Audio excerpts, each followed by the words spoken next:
Bismillahirrahmanirrahim. Assalamualaikum warahmatullahi wabarakatuh.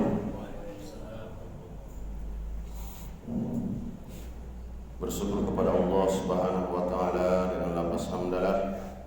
Alhamdulillahirabbil alamin. Berselawat kita kepada Rasulullah sallallahu alaihi wasallam bi qaulin Allahumma shalli ala sayyidina Muhammad wa ala ali sayyidina Muhammad. Assalamualaikum ya Rasulullah. Bapak Ibu jamaah sholat fardu zuhur yang dimuliakan oleh Allah Subhanahu wa taala. Kita pada hari ini kembali melanjutkan kajian kita, yaitu mengenai sabar. Di level pertama itu adalah sabar ketika kita melakukan kebaikan, amal soleh. Dan kebaikan amal soleh ini pun dibagi juga. Di level yang pertama, sabar yang harus kita lakukan, yang nomor satu itu adalah sabar ketika merawat orang tua. Bahkan Syekh Utsaimin mengatakan tingkat kesulitan dalam merawat orang tua itu bervariasi. Kita punya orang tua yang berumur 50 tahun, itu akan lebih besar pahalanya ketika kita mengurus kedua orang tua kita di atas 50 tahun, 80 tahun.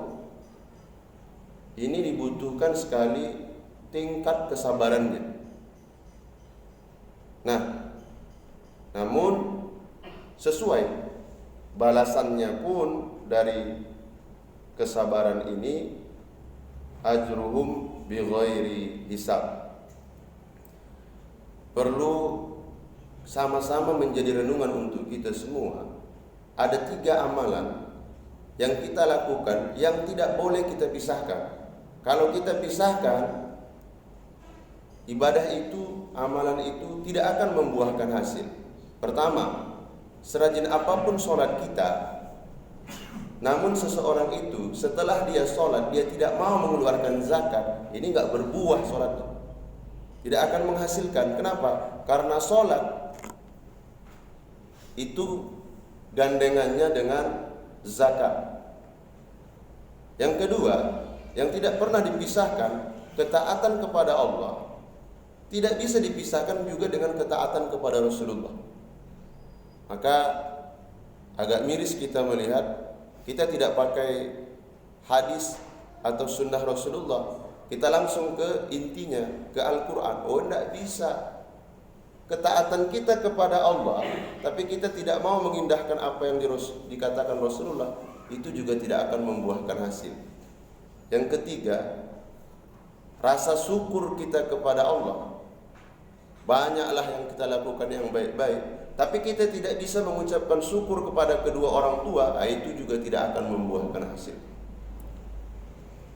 Maka dari itu, Wahab bin Munabbih mengatakan, kalau seseorang berbakti kepada kedua orang tuanya, maka Allah akan anugerahkan pula anak-anak yang berbakti kepada kedua orang tuanya. Begitu juga sebaliknya.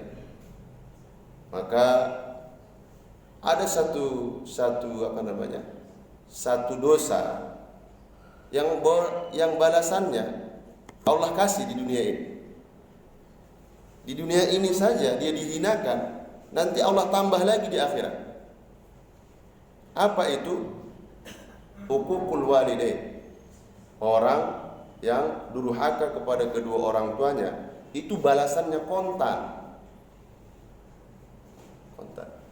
Bahkan kita lihat, mohon maaf, sekalipun dia bukan muslim, kafir sekalipun, kalau dia hormat dan patuh kepada kedua orang tuanya, hidupnya di dunia ini kita lihat luar biasa.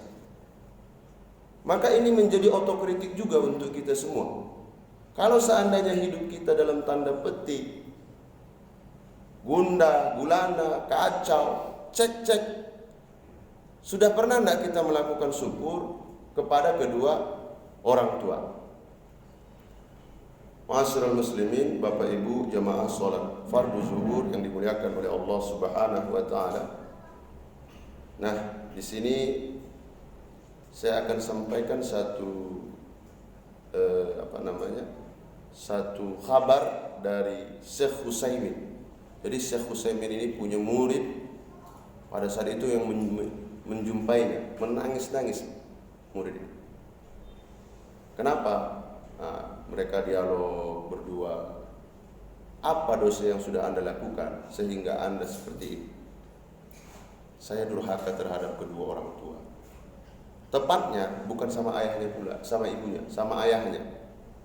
Jadi ayahnya ini sudah tua renta, tinggal bersama dia.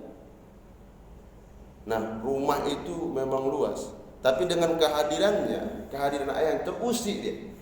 Terusik. Di samping rumahnya itu ada juga ruang yang besar dan itu digandakan untuk gudang. Ya udah, disetting ruangan itu, habis itu dia punya niatan untuk memindahkan ayahnya. Tapi bahasanya bukan memindahkan, dijumpai ayahnya, ya supaya ayah lebih tenang, lebih bisa beristirahat. Ayah, kita sediakan ruangan khusus biar kalau malam hari ayah nggak diusik dengan cucu-cucunya lagi. Posisi orang tua yang sudah renta ini tak bisa menolak, diiyakannya saja. Nyampe di ruangan tersebut, di gudang tersebut yang sudah disetting sebagai rumah, ayahnya lagi-lagi membuat dalam tanda petik perbuatan yang tidak disenangi anaknya ini. Piring-piring dipecahkan, gelas-gelas dipecahkan. Setelah itu pembantu melapor, katanya diganti saja. Ayah nggak usah lagi dikasih piring yang bagus, ganti sama plastik seluruhnya. Diganti. Mohon maaf, disitulah kadang ayahnya buang air besar, buang air kecil di ruangan tersebut. Singkat penjelasan dari Syekh Utsaimin tadi, meninggal nih ayah. Meninggal.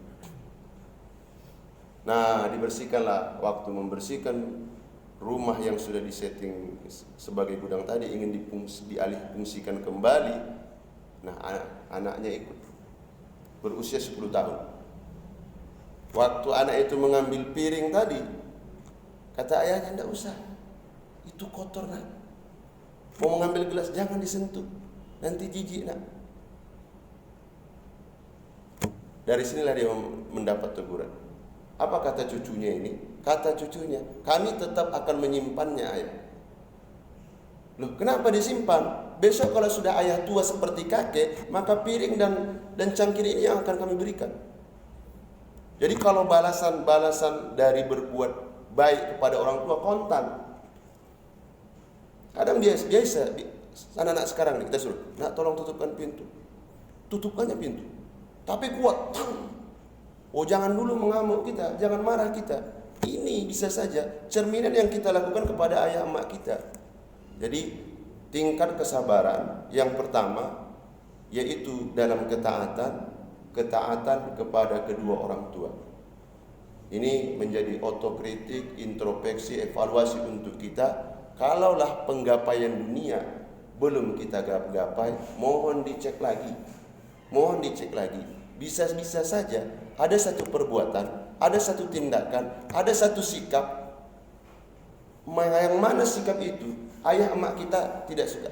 Ini tidak bisa lari. Baik muslim, baik kafir, nggak bisa. Kenapa? Karena taat yang pertama ini tidak bisa dipisahkan. Syukur kita kepada Allah itu belum bersyukur kalau kita belum berani bersyukur kepada kedua orang tua kita. Mudah-mudahan ada hikmahnya. Kita tutup majelis yang mulia ini dengan ucapan hamdalah. Alhamdulillahirabbil alamin. Subhanakallahumma wa bihamdika asyhadu an la ilaha illa anta astaghfiruka wa atubu ilaik. Assalamualaikum warahmatullahi wabarakatuh.